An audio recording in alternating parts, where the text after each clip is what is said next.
Well, the beloved cast of South Africa's highest grossing film of 2017, that's Keeping Up with the Kandasamys, will be returning to the big screen.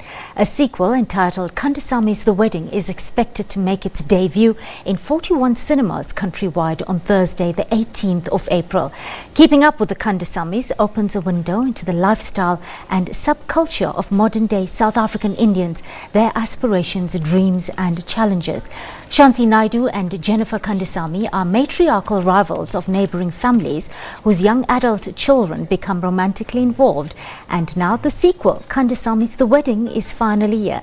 Set in Chatsworth, the large formerly Indian township created by the apartheid government in the 1950s to segregate the predominantly Indian population and create a buffer between the white suburbs to the north and black townships to the south. The film sees the likes of Jailoshni Naidoo, my favourite, Maheshni Naika, Mishka Pathipal and Madhushan Singh return in their respective roles. Well, joining us in studio to discuss this exciting sequel, Kandasamy's The Wedding, is co-writer, co-producer and director Jain Mudli, actor Madhushan Singh, who plays Prushen Naidoo. Good afternoon and welcome to the studio. Great to have some movie celebrities in studio with me. Good afternoon, it's lovely to be here. Well, first off, Jain and Madhushan, congratulations on the sequel, exciting new sequel we've all been waiting for. Jain, let's start with you. What is the secret behind South Africa's highest grossing movie of 2017? How did you do it? I think the secret is to create a film that's loved. Not just appreciated as something that wants to be watched, but something where people actually have an attachment to the film. They own the film.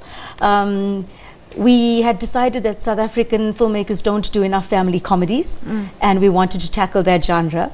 And we realized very quickly that viewers actually want to laugh. They want to escape for 90 minutes and just have a good time.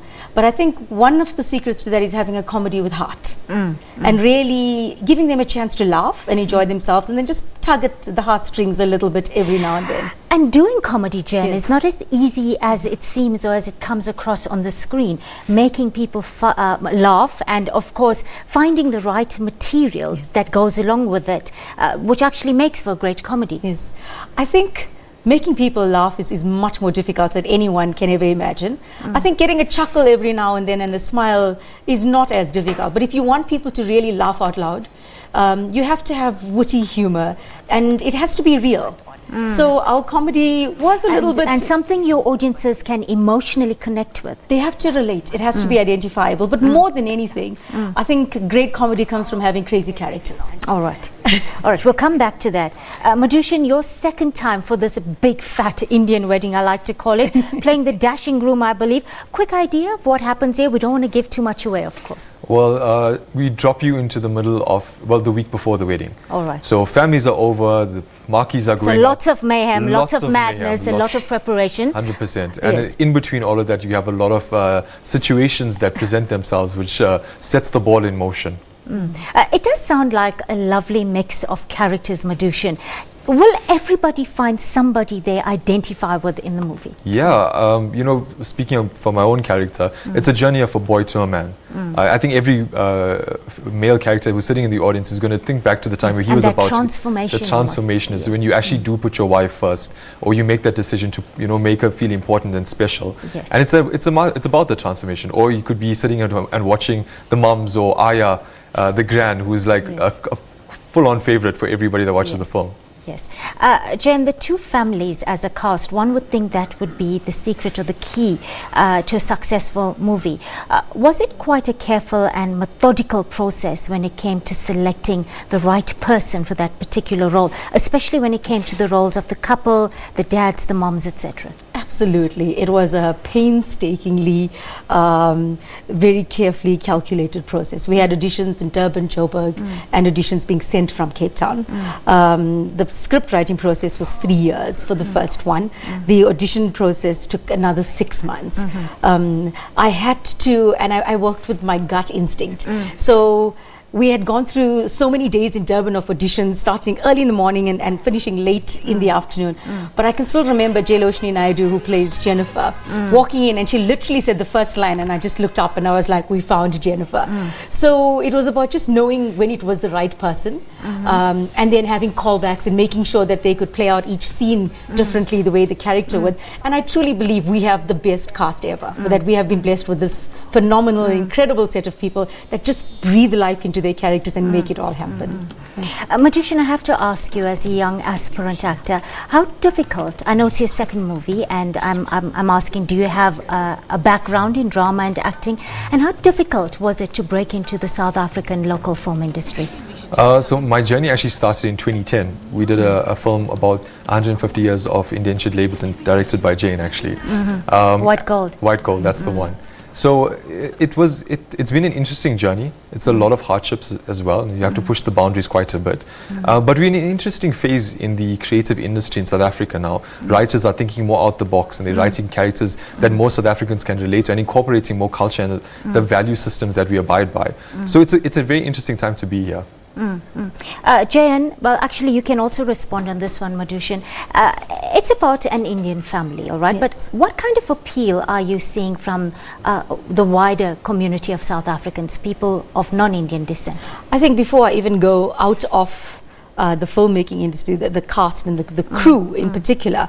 For example, our DOP comes from an Afrikaner background, and he'd often tell me when we just breaking down the script, when we on set, gosh, the Afrikaans community is just like the Indian community. There's so many similarities. Our editor's Greek. And when we're sitting, he'd say, oh my word, that is exactly the way it is in the Greek community. So I think I can safely say that particularly communities that have sort of an extended family system, and that where the community is still very much the heartbeat of the people. And the thing is, family values, warmth, humanity, humility, transcend nationalities, gender, race barriers, etc. Absolutely. So more than anything, it's a human story with universal themes and universal values. And I think we all, one of the factors that I always thought about as Rory Booth and I were writing the script was nation building. And I firmly believe that it's only when we have a peep into each other's lives that we can actually understand each other. And I think that it's only through understanding that respect can come through. And after respect, then only can we really move on to something like love and having a real spirit of Ubuntu. So for me, it's most special when I have people coming up to me and saying, you know what, and they're not Indian South African. My mother is just like that. Or my granny is just like that. And they can identify with them so easily. Yes. Madhushan, just on that note, it is critical that minority cultures in the country see a representation of themselves, or at least a snippet of their daily lives or their daily operations on the big screen. Yeah, it was actually quite interesting because I recently just got back into the country, and going through the airport and being approached by so many people of different colors and ages, and the amount of love and blessings that they share, because they enjoy it. They enjoy the fact that they just get to explore, identify, celebrate, and just fall in love with this form of cinema. And I think one of the most important things about this film, and I even was sharing my sentiments earlier with Jane, is that it's no longer become our film. It's now a South African film owned by South Africans. And they speak about it so highly, with so much of love and so much of enthusiasm, that sometimes when they quote dialogues to us, we have to remember very quickly what we were saying. Jen, the first movie was released, if I recall correctly, on the 50th anniversary of the establishment of the iconic township of Chatsworth, south of Durban, my hometown as well. And these movies have really been called a love letter to the township, encapsulating the warmth, the diversity, the richness of the diversity that we find in the township today. I think the first film was definitely a love letter to Chatsworth. We called it that. And it really was our love letter to Chatsworth, because I felt that a township as iconic as Chatsworth should be celebrated. And what better medium than the medium of film that is set for posterity. You know, people are still calling us from all over Australia, and expats, and they just want to see a slice of home from where they are, and just to feel for a moment that they're back in South Africa, back in Durban, back in Chatsworth. This time around, it's a tribute to the mother. The film is dedicated to that feminine aspect, which is the mother, and not necessarily your biological mother, but we all have had some sort of female strong influence in our lives, a motherly figure. So this film this time around is a tribute to the mother. Well, there was a big premiere in Johannesburg last night. How did it go? And can we expect a trilogy? What's in the pipeline? This is the most common question that we are asked about the trilogy everywhere we go. So, in fact, the Joburg premiere, we came out of it, and I was just waiting for people to say, "Oh, we love this," and they were like, "So when's Kandasamy's 3 going to be shot? Is it the baby? Is it this? Is it that?" So we've had 2 lovely premieres. We had our Joburg premiere at Emperor's New Metro, which was fantastic. It was an incredible experience, and we had our Durban world premiere at Gateway with 2,000 people. Oh, wonderful. So we literally took over Gateway shopping mall, and it was amazing. People came out in their Banaras saris, and they were up for the dressed to the occasion. nines, and they were just there to celebrate the film.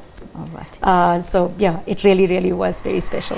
Well, just 5 days to go for the opening. Can't wait. I'll be there in the queue at the tickets office. Guys, thank you so much, Madhushan Singh and Jayan Mudli, for joining us on the SABC News Desk, and we wish you well in your future It's an endeavours. absolute pleasure. Thank you.